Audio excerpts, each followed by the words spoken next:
good afternoon and welcome to Fired Up. I'm your host for the show, Bob Irwin. We are coming to you live from the studios of the American Guns and Glory Network here in Las Vegas, Nevada. This show is about guns, related politics, and self-defense issues. Fired Up is on our website, firedupwithbobirwin.com. A new show is posted every Thursday around 5 p.m. Pacific time. The show also appears on YouTube, at least at the moment, and it appears on a lot of other media. We put it out to a lot of places, so you may find it anywhere on the web. If you look up Fired Up with Bob Irwin, you will find it somewhere. The show is, the audio feed is rebroadcast for radio listeners. It goes on Saturday at noon on the Nevada Talk Network. You can check out KELY1230.com for the stations in your area. Basically, it's on 10 or 11 stations throughout the Nevada area. Questions or comments can be directed to me, Bob, at firedupmail.com, or leave a message on my home recorder, which is on the bottom of your screen at the moment. If you leave contact information, we'll respond by email, text, or telephone. Questions to my guests will be forwarded to them for answer. Little background here, there are several hundred defensive uses of firearms every week in the United States. Somewhere between 200 and 300. They are rarely covered by the mainstream media. So we try to present a few shooting cases for our listeners' education each week. Some are good, some are questionable, sometimes they're just wrong, but the reason I picked them out is they're educational to firearms owners, so you can put yourself in the position of the antagonists or the victims in this scenario and look at what you could have done, should have done, and so forth. The results may not apply to everybody. We generally base our advice on Nevada law. So if you have a problem with a shooting or your question about the law in your state, specifically, you need to contact a local criminal defense attorney. We can recommend one for you if you want to hit that, the Bob at Fired Up Mail. My guest today is once again my friend Lenny Firearms. There I go. Lenny Davis, who's a firearms instructor here locally. Lenny, if you'd give a little bit of your background, please. Got a new handle now, Lenny Firearms Davis. Yeah, this is live, folks. Yes, I am Lenny Davis, regardless of what Bob remembers or not. I am a retired special agent with the Department of Homeland Security, and I am also for the last 10 years, have been a subject matter expert to the U.S. Department of State in the Global Anti-Terrorism Assistance Program, and I am currently the owner of SRT Special Services here in Las Vegas. We are a private investigation, security, and training firm here. All right. This first story was in Central Florida from WJXT News 4 in Jacksonville. Their News 4 JAX, J-A-X. On the 28th of this month, just a few days ago, this woman in Central Florida shot her ex-boyfriend twice on Monday morning after he crept into her Tampa area apartment through a broken window. The Lakeland Police Department said the officers answering the disturbance call at the home on Kansas Avenue about 5:15 a.m. was trying to find the victim's apartment when the responding officer heard gunshots. So the officer then saw, moving toward the gunshots, he saw a man limping away from the apartment in the street with an apparent gunshot wound. He tried to pull him over and did, and he was taken then to a staging area. They'd brought a whole lot of cops in because they didn't know where the gunfire was coming from. He was treated there for treatment. He was taken there for treatment. A few minutes later, the 32-year-old intended victim emerged from her apartment. She was hiding, waiting until she saw the lights and so forth. She told investigators the suspect was her ex-boyfriend. He had just broken into her apartment by climbing through the shattered window. The woman told police officers she grabbed a handgun and defended herself by shooting the intruder. She hit him once in the buttocks, once in the leg, then he fled the apartment. Police say the ex-boyfriend faces charges of felony burglary of an occupied dwelling and misdemeanor battery. As of this report, he was receiving treatment at a hospital. The Lakeland Police Department released that information on their Facebook page, which is becoming a thing with police departments. Obviously a pretty good shoot. When the intruder's inside, residents are on good legal ground to use lethal force in almost all jurisdictions. Statistically, if you have time to give a warning or give a warning, the bad guys will usually flee. That's about a 90% stat. A higher percentage than that actually flee after they're shot or shot at. So this is a good shoot about anywhere you want to be in the United States, but New York City, San Francisco, Washington, D.C., and a few places in Massachusetts. But in general, this is a pretty good shoot. When they're in your house, have broken in, are entering, they're generally fair game. Yeah, this is obviously here in Nevada, this would be a very good shoot. You kick into someone's door and you break in and you're a burglar. They are in fear of their life. I would be. And you're authorized at that point to use the deadly force if necessary. And this young lady had the presence of mind to arm herself and use the force necessary to repel the attack. Again, it's one of those questions. It's one of those cases where, guys, if she's your ex-girlfriend, is she really worth getting shot in the butt for? No. So this was a good shoot. I see no problem with it. It's just an example of, and the reason I like this particular story is, you look at the alternative. If she had not been armed, we would not be doing a story with this basically happy ending.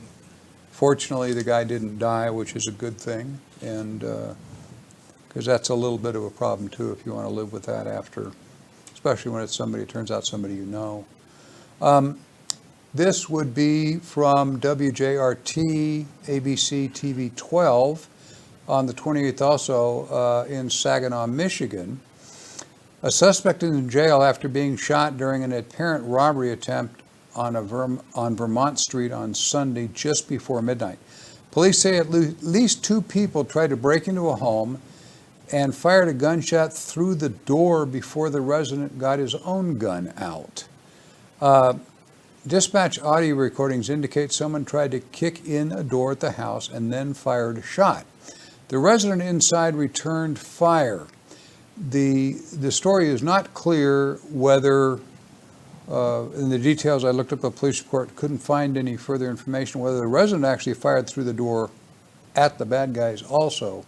In any case, he returned fire.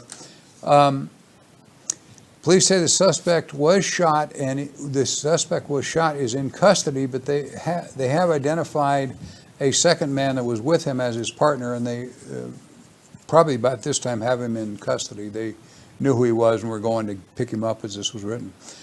A neighbor who came up said, "Before you could leave your doors unlocked around here. Not anymore. Anything they think has money in it and they need money for a fix, they will go after it." A second neighbor said, "Too close for comfort.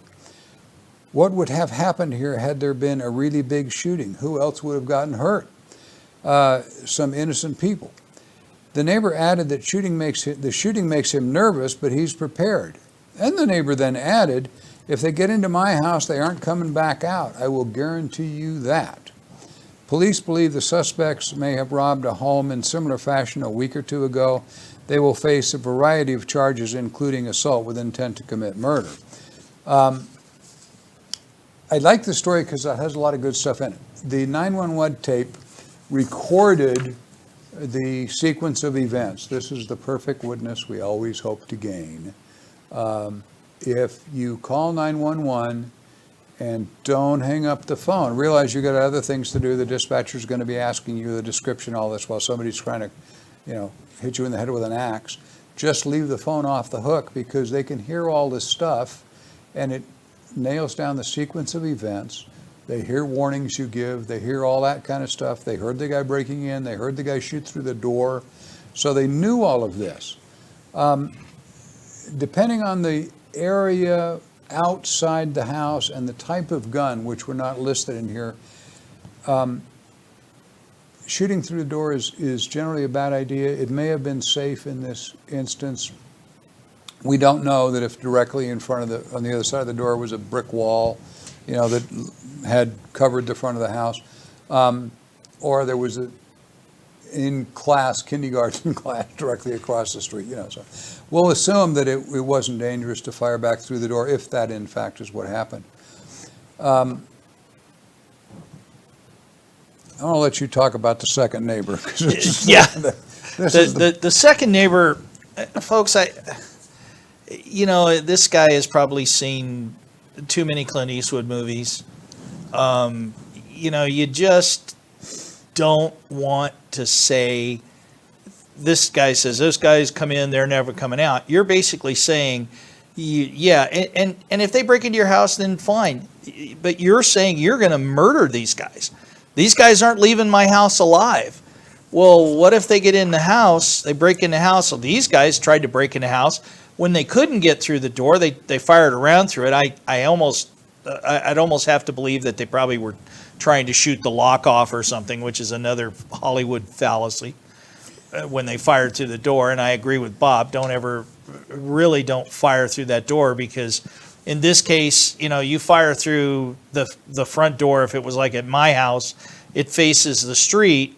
And if I miss these bad guys and it goes through the door and goes across the street and hits another person, I'm responsible for that round. So remember, every round that you fire, you're responsible for.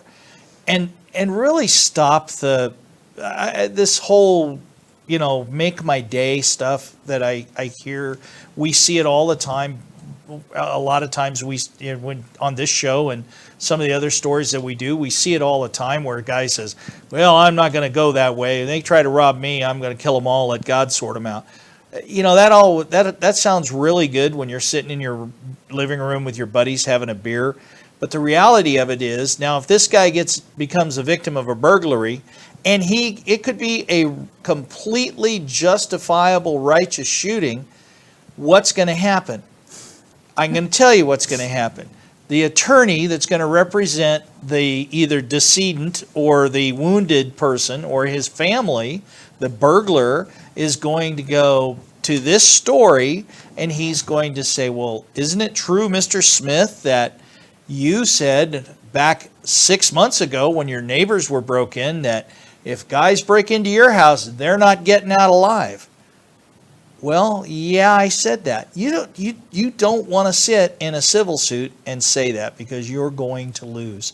Juries are going to go, oh my God, he wanted to murder these people. It's gone out. And the jury, we do mock trials a lot when we've done training in law enforcement, and do mock trials now for some of our clients. And when you get a good defense attorney, well, isn't it true, Mr. Smith, that you said that you were going to murder the next person that came through your door? And they'll hang that on you. Yeah, and you can say in court, well, I was attempting to shoot the bad guy. And the lawyer simply can say, well, that's nice, but you actually hit my client, who was not a bad guy, not a threat to you. And then you respond, well, it was an accident. And the lawyer will say, you fired your gun on purpose, sir. This is no accident. In reality, you pointed your gun at my client and pulled the trigger. That is not an accidental shooting. I can. And then what do you say? Yeah, and I could see this happening.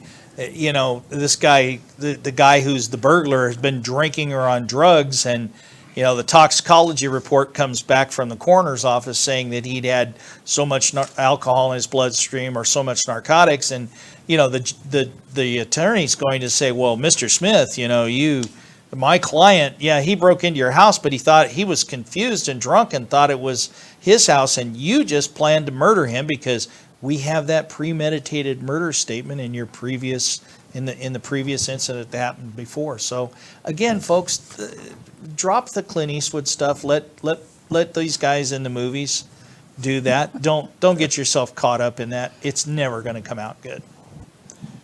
There's, Lenny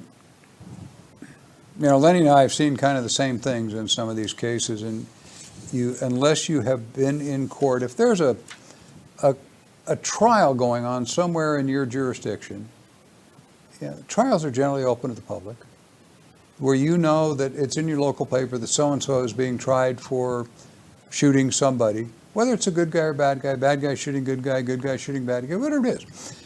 Go down and watch the case. It will be incredibly educational for you in the sterile courtroom, how things look different from both sides. And they stretch it out and look at every detail. This whole incident we just read maybe lasted 6 or 8 seconds, and it's going to be a 3-week trial with all the details and all the experts coming in, and the psychologist saying, well, they would have thought that. Well, the guy was drunk when he came in the house, so he wasn't in his right mind. So you shot him because he was drunk? Do you always shoot drunks? Yeah, and trying to detail that you're threatened. You're trying to prove to the court that you felt threatened, and him being drunk makes that even less likely that he was threatening. Well, and this is one of those things, if I may, where folks, when you're looking at your equipment, your weapons, your ammunition that you want to use for self-defense, one of the things that I always throw up is there's an ammunition out there that has the name DRT. Well, DRT in this case stands for dead right there. And I can see where if you shot someone with that, and their attorney's very good, and you go, we talk a lot about this when I teach the security firearms class. You have DRT ammunition. I don't want to be on the stand and they go, well, Mr. Davis, is it true that you were carrying this ammunition called DRT? I said, yes. And what does DRT stand for? You don't want to be the one, I don't want to be the one to say dead right there, because that attorney's going to jump all over that and say, aha, ladies and gentlemen of the jury, my client was murdered by this man who obviously put dead right there ammunition in his because he's looking to kill someone. And they'll get you, before that even starts, they'll get you, why did you buy that ammunition? Well, because it says it's really lethal and everybody that's hit with it dies. Then they're just walking you into the trap of you were trying to kill the person where you're not. You're trying to prevent him from killing you. That's the equation that is real, and they will drag you down that road. You think you can win a case against a guy who has a postgraduate degree in arguing? Good luck. I have seen more people than I could count think they can outsmart attorneys. And if you're not an attorney yourself, you probably can't. And I had a few attorneys as I've defended too that shot people, and those didn't do really well either. We're going to take about 60 seconds here to give you a little commercial from one of our sponsors, Jerry Creed, and we'll be right back. So hang in, right? We'll be right back.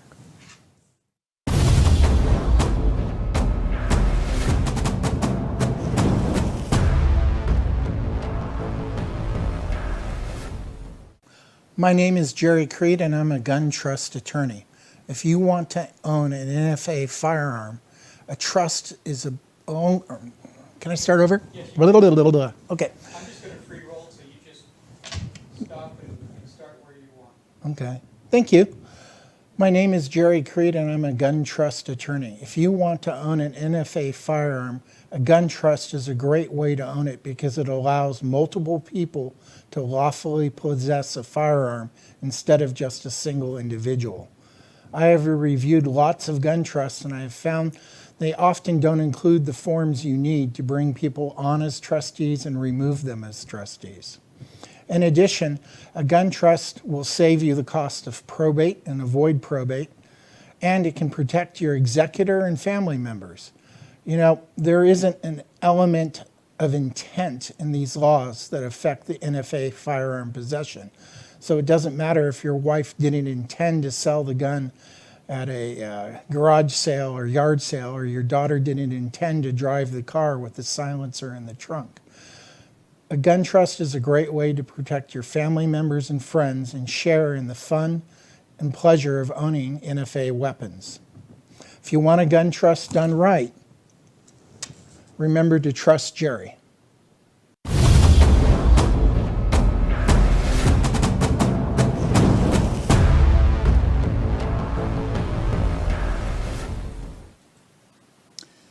And we are back.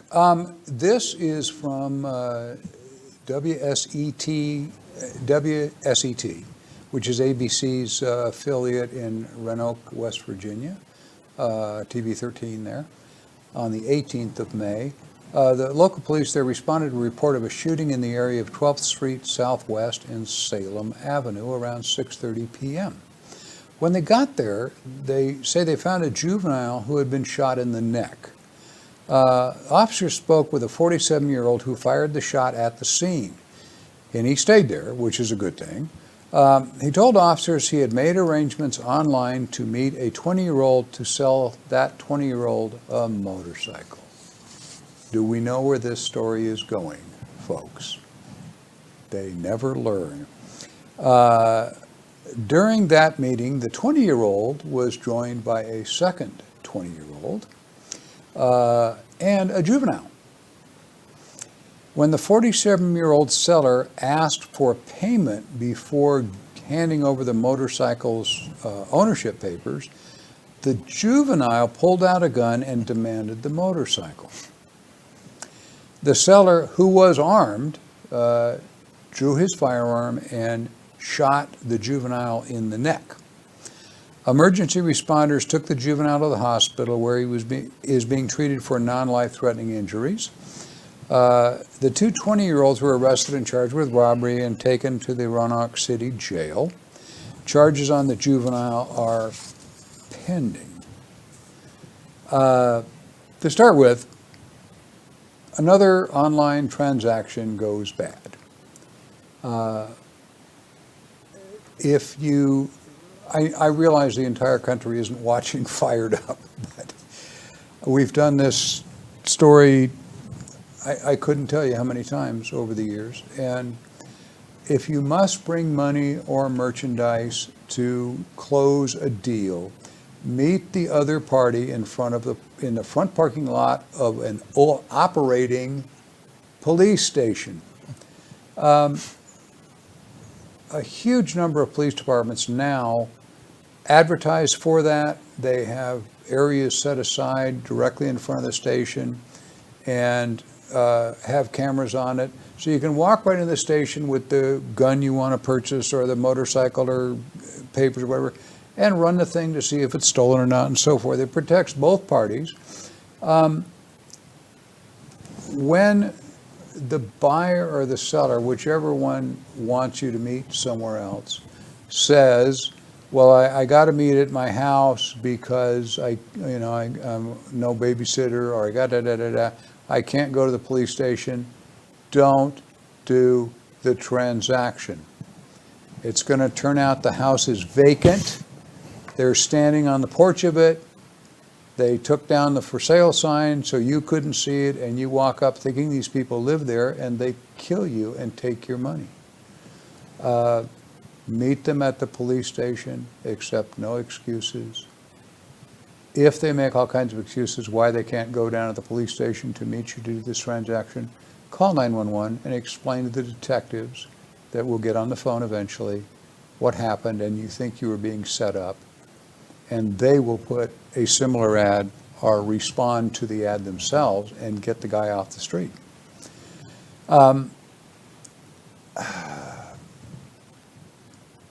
We've seen it countless times. I mean, there was about 3 years ago here in Las Vegas, a young man was shot and killed because he was trying to sell a set of Air Jordans, and he brought them to a guy at an apartment complex at night, and the guy robbed him of these Air Jordans and shot and killed the kid. It happens all the time. We were talking this morning about before the show, we were talking about an incident that happened here yesterday. A burglar shot a lady. A man and his wife came home after lunch, and two burglars apparently came out of the house and shot at this woman and killed her.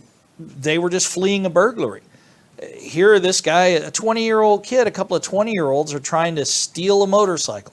How dumb can you be? It's got to be registered. Even if you got the title, if the guy had the title signed and gave it to you, you still wouldn't be able to register that motorcycle because you could you could go and file a report. You can't file a report if you're dead. Exactly. Be very, very careful. I've bought and sold some things online through like Craigslist, but I don't meet people at 10 o'clock at night in a parking lot. It's just not going to happen. I don't meet people at night to do that kind of stuff. It's not worth my time or theirs. This kid got very lucky that he got shot in the neck, and he's lucky that he's alive. Must have been just a grazing wound.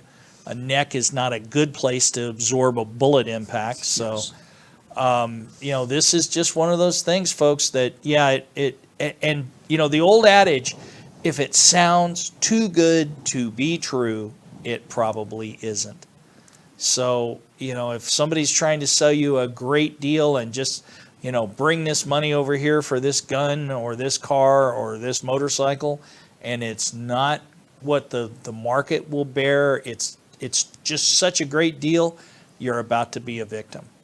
So be very, very careful with that. I mean, it's just, you seem to think, you can read this and you go, Guy, why are you going over there and meeting these kids? But he was going over to meet one person. Kid, yeah. And when then three show up, that's an immediate alarm. Then you say, I'm not the guy. I don't know who you're talking to. I was just here, visiting. or a you go, friend. I oh, don't have gee, a hey, I'm motorcycle, sorry. so- I forgot I got the wrong title. I got to run home and get my title and get the hell out of there. It's one of those things that it's just kind of common sense, folks. You got to keep your head on a swivel. You got to be aware of your surroundings. And in this case, this guy probably thought he was going to sell his motorcycle and get some money and put it in the bank, but he damn near lost his life. So those are things that you have to be very, very cognizant of. Yeah, we have a couple of other points I pulled off of this particular case. You notice I didn't address the issue as whether the guy who shot the juvenile had a permit to carry his gun. He didn't. West Virginia is a constitutional carry state. That's why there was no mention of whether the gun was legally carried or not. You have a permit, you have no criminal history. They're kind of like Nevada. If you, they're a constitutional carry state. They're better than Nevada, actually. You don't even have to get a permit. If you can legally own the gun, you can legally carry. And that law saved this guy's life.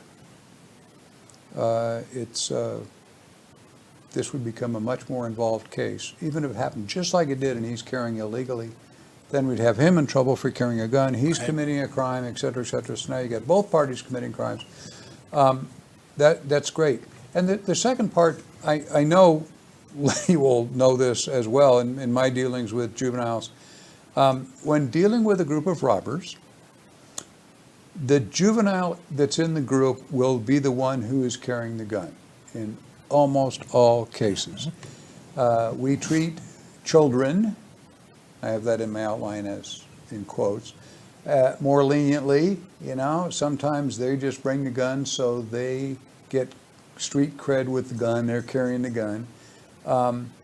And the juvenile normally isn't the one that would be firing the gun. Normally you hand it off, but the bad guy doesn't have a gun. If they get stopped by the police for anything ahead of time or after they've left the scene, then the child, who will be incarcerated for a lot less time, he'll have a clean criminal history usually, and he'll be the guy carrying the gun or the drugs or whatever it is. But in this case, it's robberies, it's guns.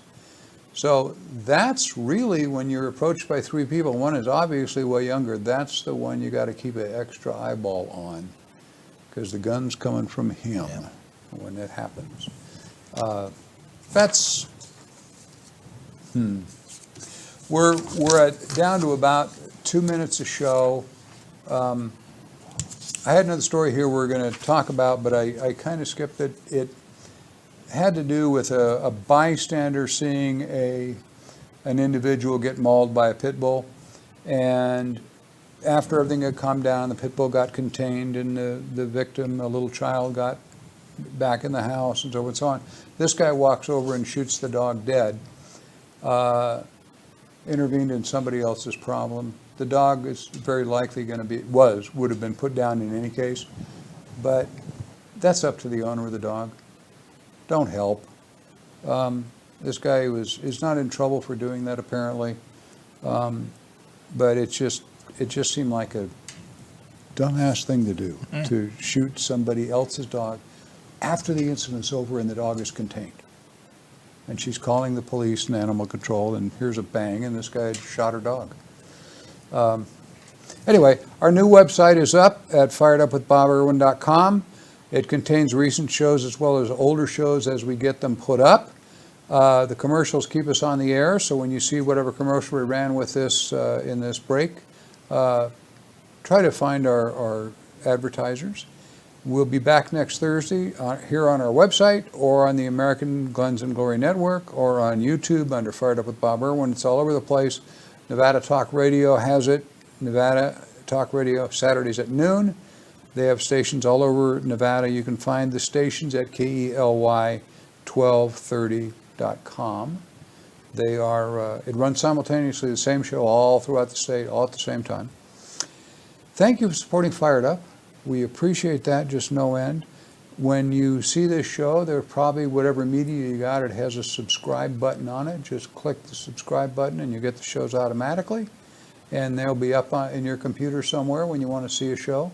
And especially when you get involved in a shooting and want to recall something, you'll see it there and where to get a hold of us. Thanks for watching, and you have a good week. We'll be back next Thursday.